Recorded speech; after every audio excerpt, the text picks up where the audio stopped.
When you're feeling the heat and you're under pressure, when you are getting stressed out, how do you get the best out of yourself? How do you see the best in that situation and make it work for you?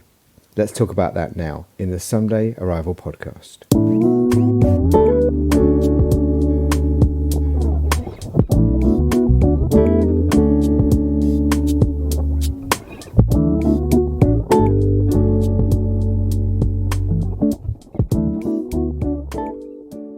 Okay, so last time we talked about stress and dealing with it and coping with it and calming yourself, calming your body right down, even when those responses are unconscious. And we used that 4-letter reminder, BEST. Check out that episode if you missed it. But today we're going to talk about how we embrace the gems that come out of tough situations and new situations. How do we adapt and learn and innovate? Where are the gems in the rubble right now for you?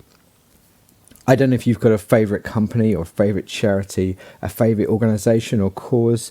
I want you to think about that for an organisation or community just for a moment. Why do you like them? Why do you buy from them? Why do you support them or give to them? Why do you campaign for them or share what they're sharing on social media? Think about what it is you like about that company or charity, that cause. Okay, we're going to come back to that a little later. I was watching TV very late one night and I saw this huge hole in the ground, this funnel in the ground. It looked almost otherworldly. And it turned out it was an ancient frozen volcano, and it was in the Arctic Circle. And what was happening is they were mining diamonds. And these diamonds formed billions of years ago in absolute intense heat and the most unimaginable pressure, heat and pressure. And in the lava flows, the diamonds that were formed in this heat and pressure were brought to the surface, where the rock cooled, the magma cooled, and the diamonds are there to be found in these huge boulders of rubble, diamonds. And this got me thinking, where are the diamonds in the rubble of your life? Perhaps there are things going wrong for you. Perhaps things are not quite turning out the way you'd hoped for your career or your relationships, or some passion, some someday dream that you're trying to make happen isn't quite getting off the ground. So how can we take the lessons from the hard times and the rubble and turn those into gems and diamonds of something of value for the future? And to do that, I want to look at 2 companies that responded very differently when they were placed under pressure and when the landscape was changing and when the heat was on. They had 2 very different responses to change. The first company is Blockbuster. I don't know if you remember them. It depends, I suppose you show your age really. But the first Blockbuster store opened in 1985 in Texas. And for the next couple of decades, 20 years or so, they became the top film rental, movie rental business in the USA. They were in every town. They were like McDonald's. They were on every street corner, as it were. And they would rent out DVDs, but to begin with VHS, but then DVDs. And they had late fees, and they made a lot of their money from people bringing back the DVDs late or being closed when the DVDs came back. That was part of their business model, actually, was giving you these DVDs. You take them, you go on a Friday night and pick it with your mum and dad or whatever, and then, or your girlfriend, and then you'd go back and you knew you'd missed that deadline and it was going to cost you double. Anyway, so one day there was a guy who was starting to have some success running a DVD mail order service. So there were no late fees for his service. You'd have the DVD posted out to you. You'd watch it, you'd take your time, you'd send it back. And he was doing really well. And so he decided, I'm gonna go and meet with Blockbuster. Maybe they can give me some money for this company, and it's a natural extension of what they're doing. So he went and pitched, hey, what about a mail order angle to what you're doing? And they effectively laughed in his face. He was in this big office, executive office, and they said, what are you talking about? Do you not realise we get all this money from our late fees? And they were feeling pretty confident about themselves. As I say, they had branches in most cities, most towns, not just in America, but around the world. And who was that guy? Who was that man who'd walked into that office and had to walk away with his tail between his legs? That man was the founder of Netflix. And in 2010, because of Netflix and other streaming services, Blockbuster went bust. It filed for bankruptcy. It looked unstoppable, unbeatable, and yet it failed to see the future and the change it needed to make. So that's one example, one story. What about another story? Another company that was faced with a challenge and change, heat and pressure.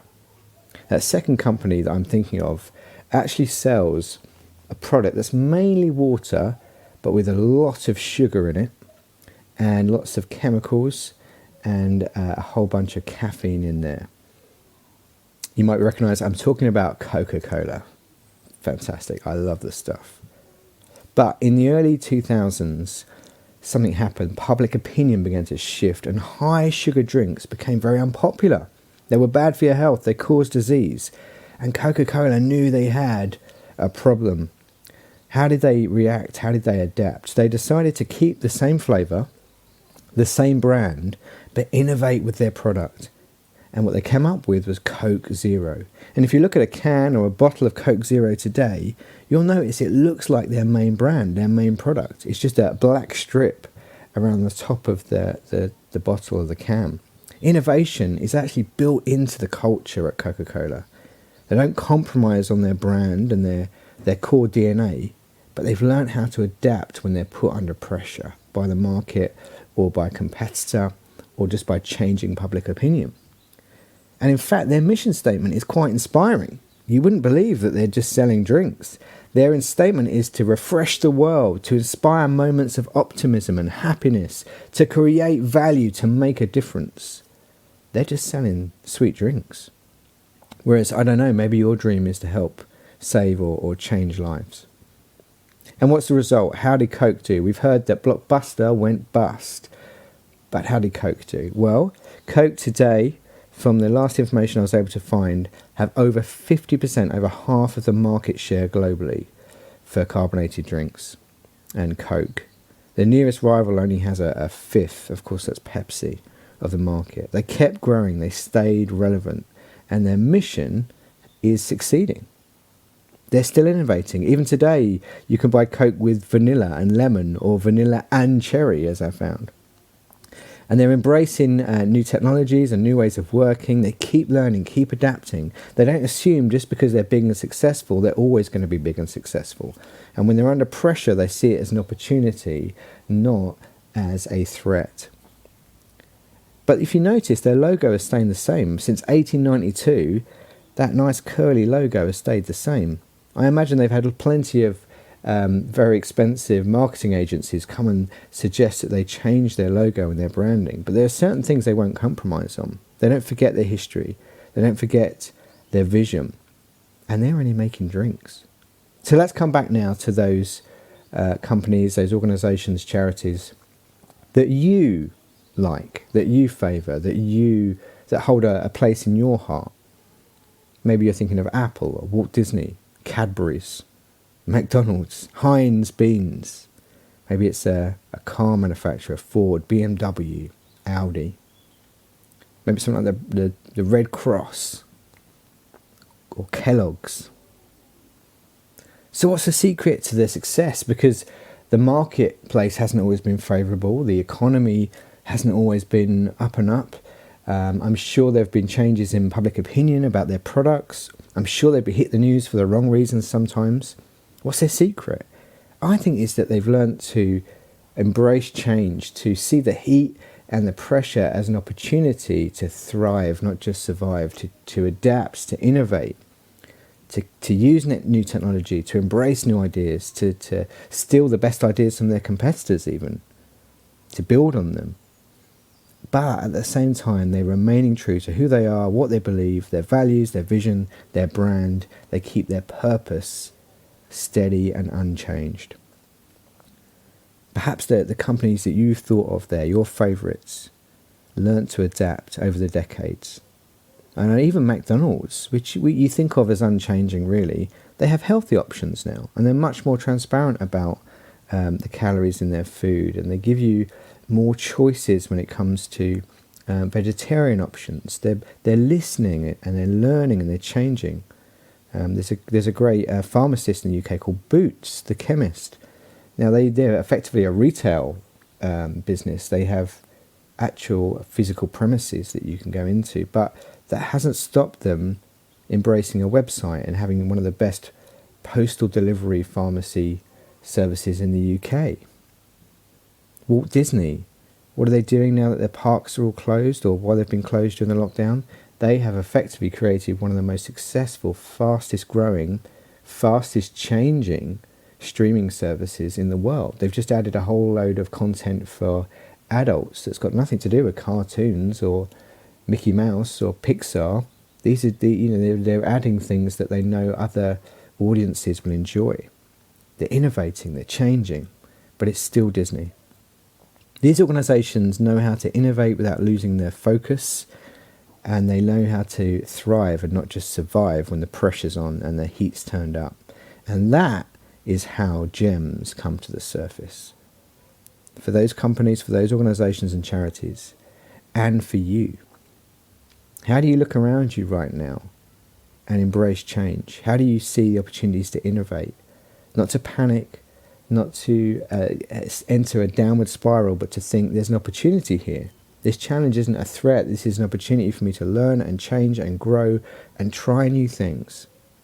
Not to begin to recoil from change and risk, but maybe take a few new risks.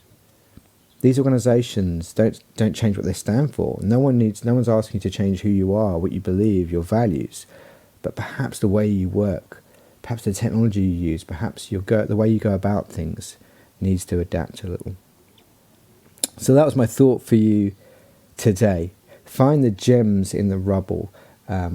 It's been a bleak year or two with the pandemic, and presumably there's going to be more change to come in the economy and in the way we live our lives. Perhaps you've already changed the way you work. Perhaps you've been forced to change what you do to make ends meet. Perhaps your relationships are changing. And I want you to think of this time as a time when there are opportunities to grasp. That it could well be the time when the graph kind of takes an exponential upturn for you. If you embrace it, if you look for the learning opportunity. Just as so many of these incredible companies and charities have done in the past.